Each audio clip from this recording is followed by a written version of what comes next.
Hey, what's going on? Welcome back to the Red Pill versus the Blue Pill. I'm Dr. Delon Canterbury, CEO and founder of GeriatRx, as well as the Deprescribing Accelerator. So I hope you guys are doing well. You may notice this may be a different background, but today we are in San Antonio for the American Society of Consultant Pharmacists conference. And so this is my first time here in this part of Texas, my first in-person ASCP conference, and I can't wait to meet so many people that I look up to in the geriatric pharmacy space, and to a couple of goodies we have along the way. So we're doing a podcast tomorrow morning around, I believe, 8:30 to 9. So check that out if you follow our ASCP newsletter. But we will be tuning in live from the conference and recording in the studio. And if you're at the conference, hit me up. Find me. I'll be happy to talk and just connect. So hope y'all are doing well. As you know, I'm the founder of the Deprescribing Accelerator and GeriatRx. And I can't lie, I am pretty hyped, even though I drove from DC to Raleigh last night and caught a flight this morning at 6:45 to get to San Antonio today. So right after this, I'm taking a beautifully strong nap, but it was my first conference with the National Committee on Quality Assurance, which essentially accredits health plans across the country for primarily Medicare beneficiaries and really essentially audit the quality services that are being handed out by these plans, in addition to accrediting them to making sure that we're doing our due justice in continuous improvement. So for me, this was not my realm of expertise. I think I was one of two pharmacists that I saw there. But even so, it was so cool to be in the same room as, VPs of, Cigna, the chief health executive officers of Geisinger Health, right? Meeting how essentially these insurance policymakers, as well as clinicians who are in higher level C-suites, basically give the vision of value-based care and how NCQA, which created the HEDIS measures, are moving us forward to a more sustainable healthcare model using this type of approach. So I, of course, always wondered what's the connection between our clinical work as pharmacists and my world deprescribing, and how does that really hit some of these key HEDIS measures that essentially dictate the reimbursement rates for our providers, right? For RVUs, for just revenue generating streams for Medicare beneficiaries. So me being here again was a learning curve. There's a lot of acronyms. There's a lot of terminology I just did not quite get. So I had to do some quick Googling on my phone. But again, this was a conference of extremely passionate people who are really invested in health equity and trying to move the needle on tracking disparities in care, even in how we collect data, even in trying to make it more transparent within EHRs, and how we can use health IT to, again, address some of these needs. So I found perfect synergies in the world of what we do clinically as pharmacists and providers, of course, and how we can utilize deprescribing in this world. So my mind was completely blown. I mean, I met so many amazing people, from grassroots startups to this amazing group at Bamberg Health in Bamberg County of South Carolina. I met Dr. Olivia Brinkley, who is a clinical pharmacist and rolled out an amazing continuous care or chronic care management service within her provider's office. So she's already quantified the cost savings she's made in her efforts in controlling blood pressure, in controlling A1C, weight loss, and of course, vaccination. So she has basically broke even her salary within just 3 months of rolling out this service. And she has 200 patients within her practice. And this is a small rural health center, mighty force, maybe like a dozen or 20 staff or so, who are, again, tapping into the non-traditional role that pharmacists can play. And uses this opportunity to address polypharmacy for those senior patients that she is helping. So let's get to the meat of why I'm just here today.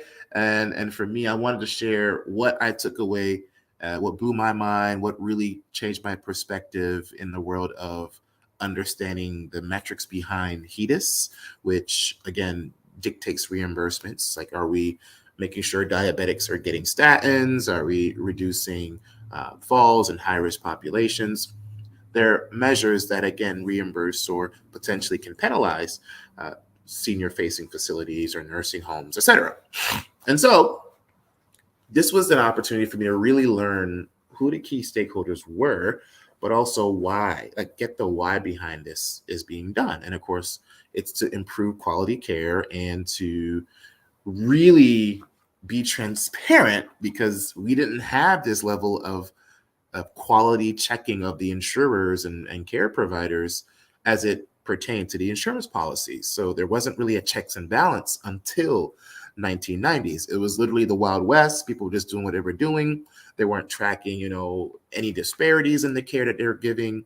So that is exactly why the National Committee on Quality Assurance was created, was to help not only give an idea of a template in terms of the initial days of the managed care organizations and accountable care organizations, but again, standardizing this care so that they are rating health plans and insurer plans, and that dictates reimbursements.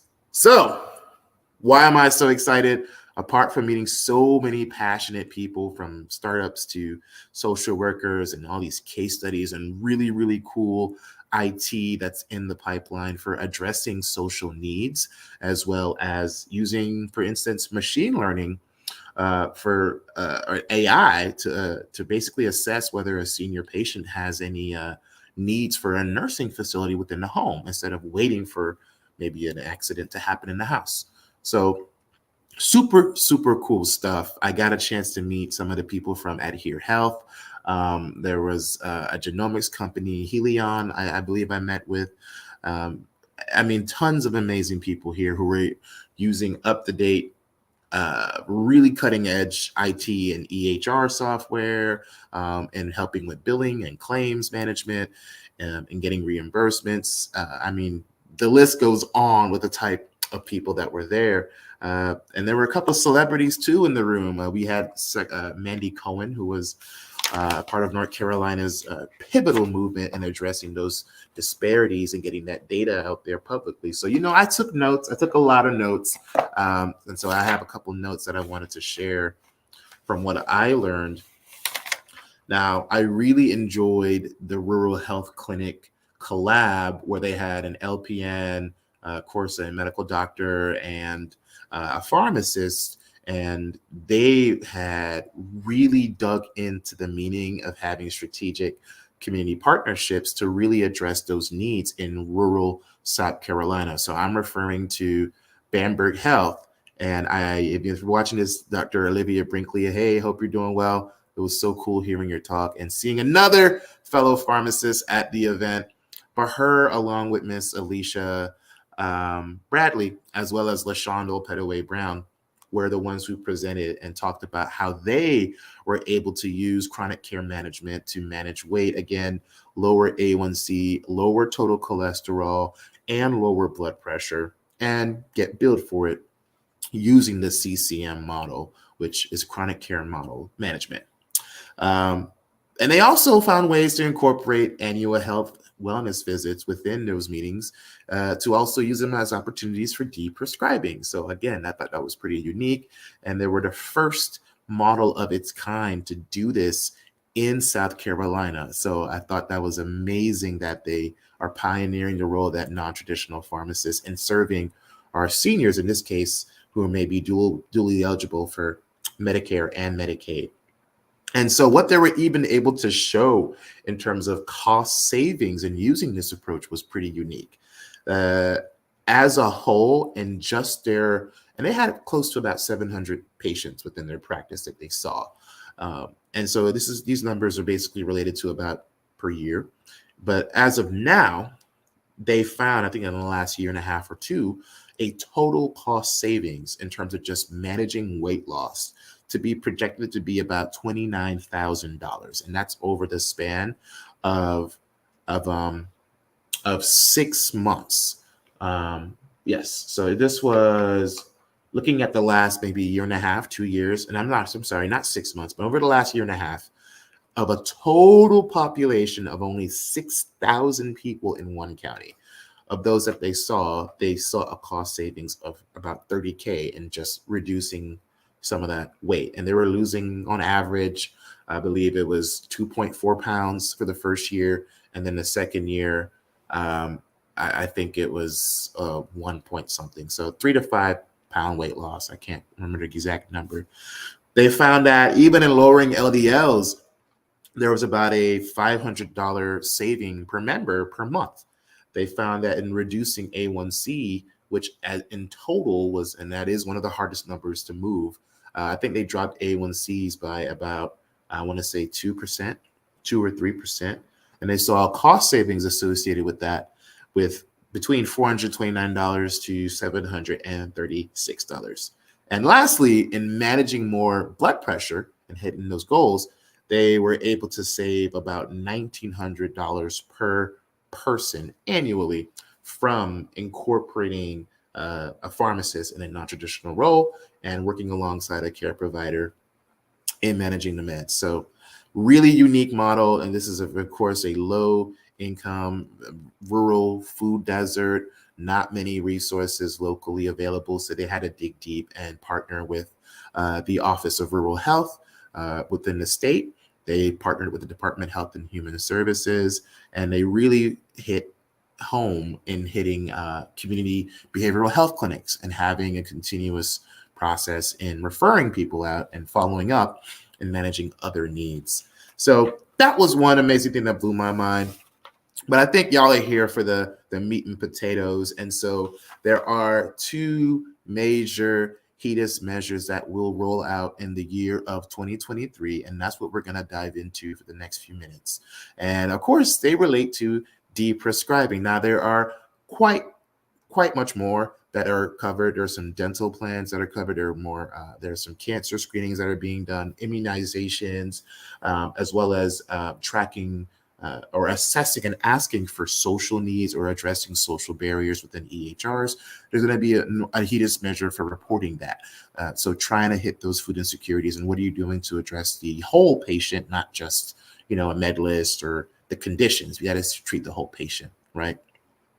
So what was also pretty cool, and why I was pretty much geeked after leaving this conference, was that there was going to be a new HEDIS measure, and this is going to be looking at 67-year-old seniors who are on a benzodiazepine, and they're looking to track is there going to be at least a 20% reduction in the benzodiazepine from the day that it was first written. So for essentially any senior over 67 years and older who is on, I believe, 20 million? I'm sorry, but no. Basically a certain milliequivalent of benzodiazepines being used per week. And what they're looking for is a 20% reduction from their baseline use over the course of time. It'll be from basically the year prior, starting in July, up to the final date in 2023, December 31st, okay? So we're gonna track between that time.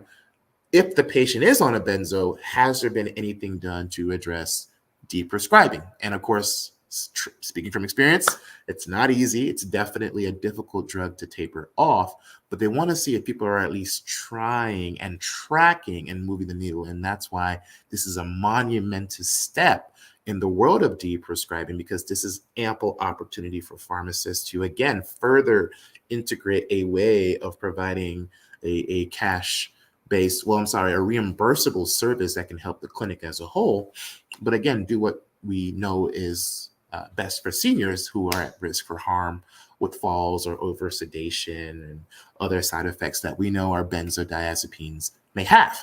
So that's critical. It's critical as a deprescribing advocate to be aware of this, because now, you can potentially get reimbursed and billed for that type of service if you were to have, say, a large subset of patients who are on benzos. So that's going to be a huge one. And so that's going to roll out in the beginning of 2023. I know benzos are tricky, but benzos, again, have a lot of risks: respiratory depression, drug interactions, compounded side effects with other meds, alcohol. It can honestly worsen sleep behavior. And so this is going to be huge for people. And so especially if we start seeing health systems looking at this, turning on that HEDIS measure so they can actually see the utilization of benzos and how they can decrease it. And so pharmacists will be well equipped to integrate into that type of care model as a method of deprescribing. So that's number one, benzos. So I'm like really happy to see that. So look forward to that. You can find the proposed changes to these HEDIS measures on NCQA's website. And so they have a document, a PDF that explains all the changes that they'll be making.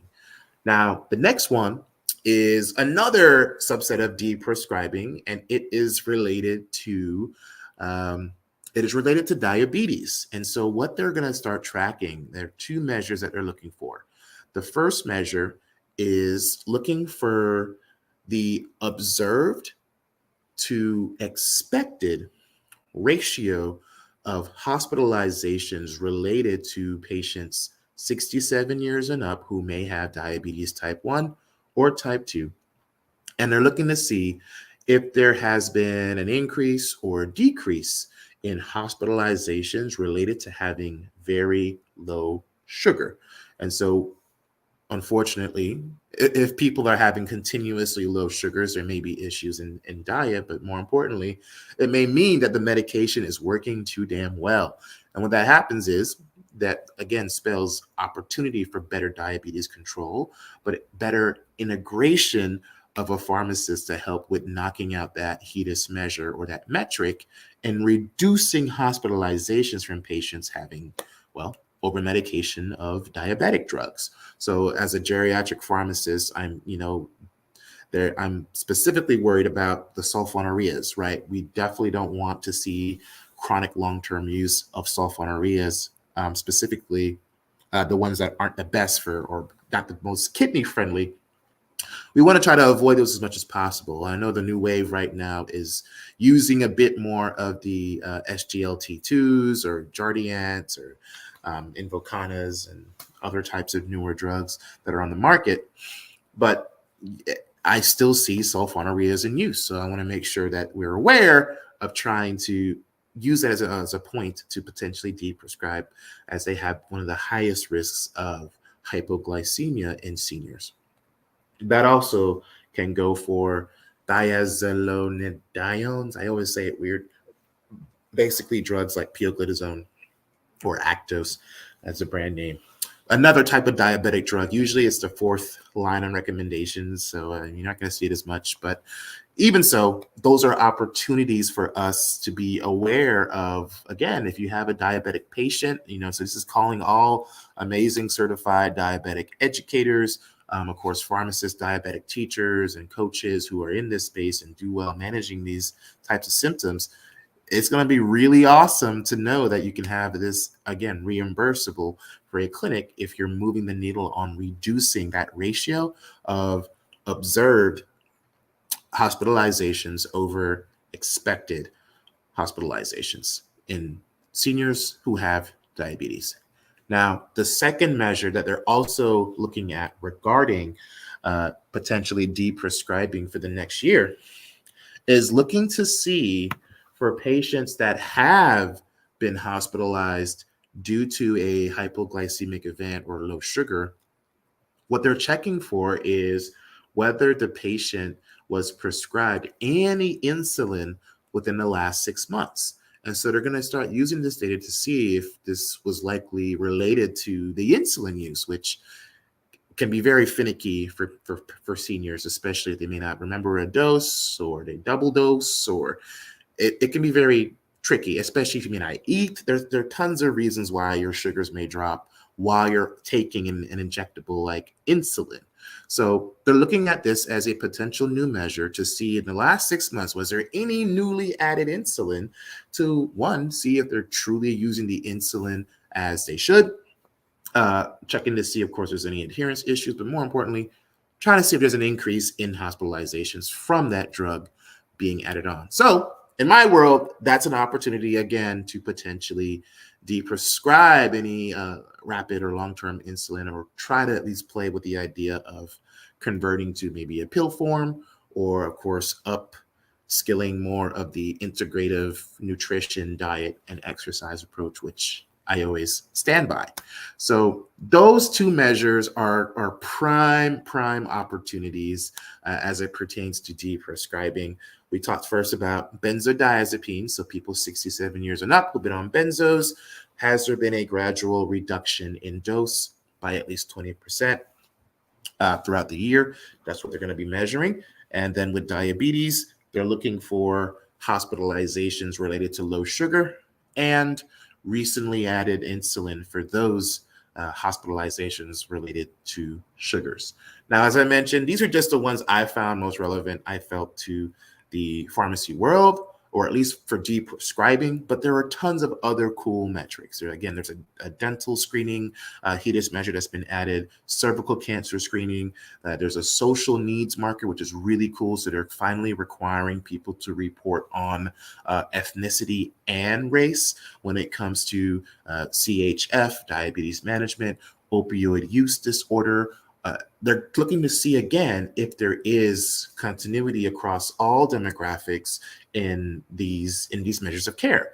So having this data is going to help us see, okay, here are the gaps. We're not serving the Latino community here, or the Native American community there.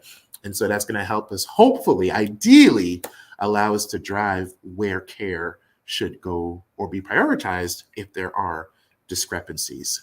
So all that being said, NCQA was mind-blowing for me.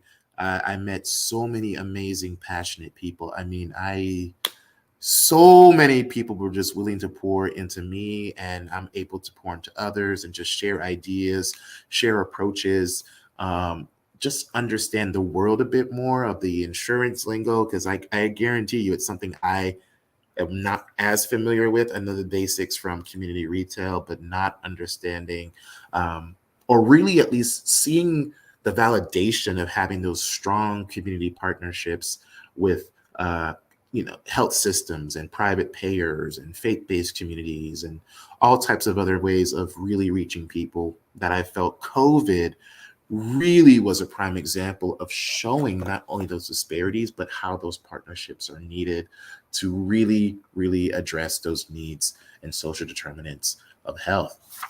Now, I mean, I'm blown away. Again, I cannot stop raving, but there was one geriatrician that I almost fell in love with. His name is Dr. Stephen Phillips. Super cool guy. He has developed a new way of basically geriatricizing the annual wellness visit. So what he does is basically turns our traditional annual wellness visit into a really comprehensive health assessment, of course, tailored to seniors. And they're looking at activities of daily living. They're looking at social risk. They're looking for instrumental activities of daily living. They're looking for evidence-based tools to, again, assess potential risks in seniors and find ways to address maybe psych needs, frailty, cognitive assessments, opportunities for deprescribing and medication management. And they work with this OG pharmacist who's also a geriatric trained, and they've been doing this for almost 20 years. So, I mean, these guys have changed the game. And not only have they changed the game in using this type of annual wellness as an opportunity to deprescribe, but also provide holistic care, but they got the data to substantiate the work that they're doing. And so what started as a small kind of mini transition of care initiative just turned into the standard of care. They found that over time, they've reduced readmissions, they've reduced length of stays for hospitals with people who go through their programs. And they have, again, this spoken wheel model where they have these really key stakeholders from the state Medicaid plan, from the state health insurance plans, right? From the local health system where a lot of their patients went through. All of them were on board. And so with this partnership, they've even seen decreases in ED visits. They were able to look at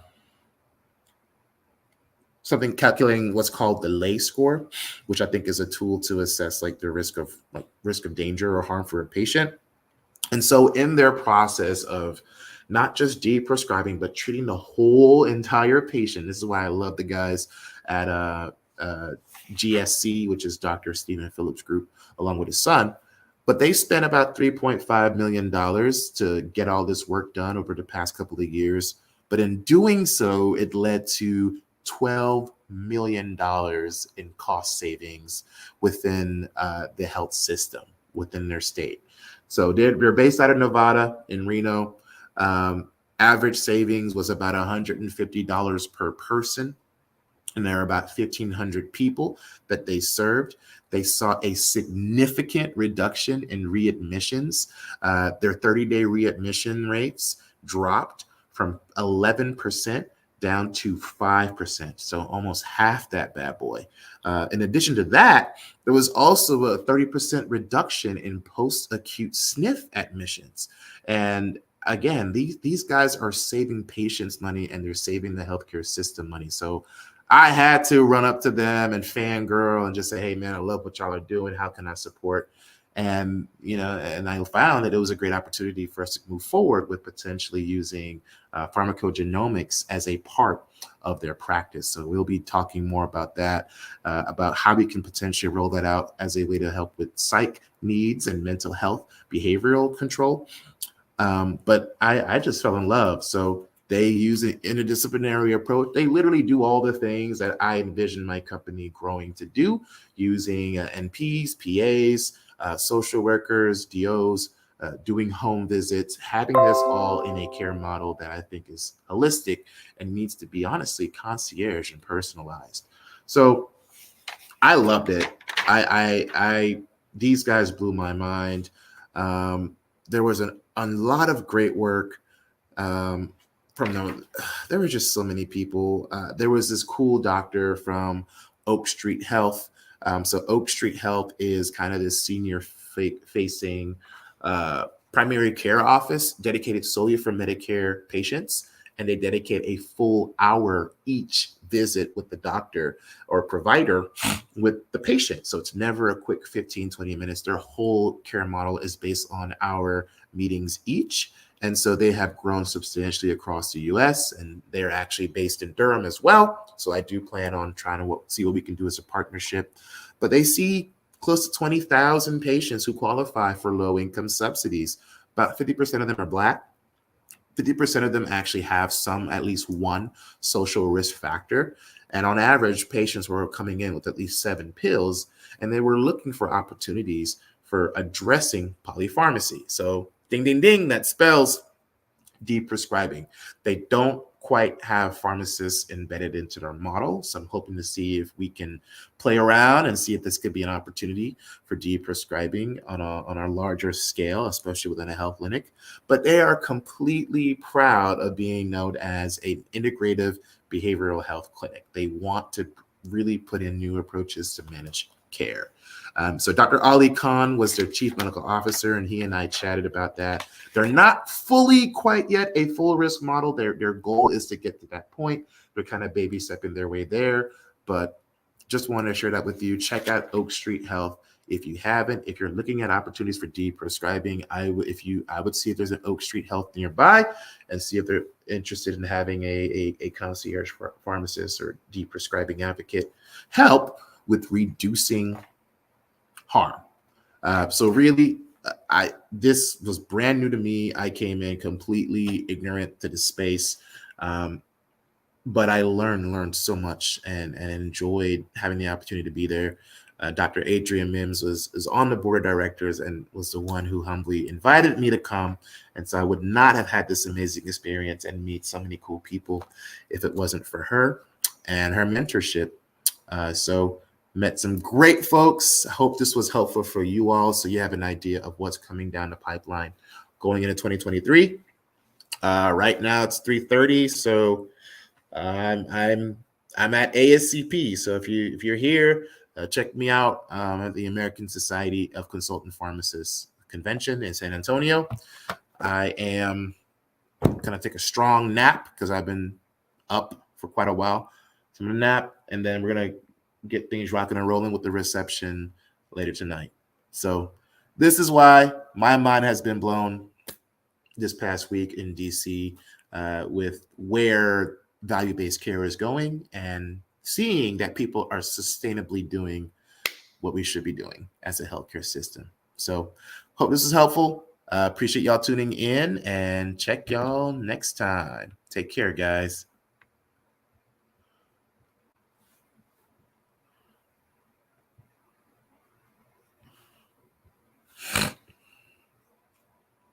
Oh, looks like we got some comments. Laura said that this is intriguing and important work.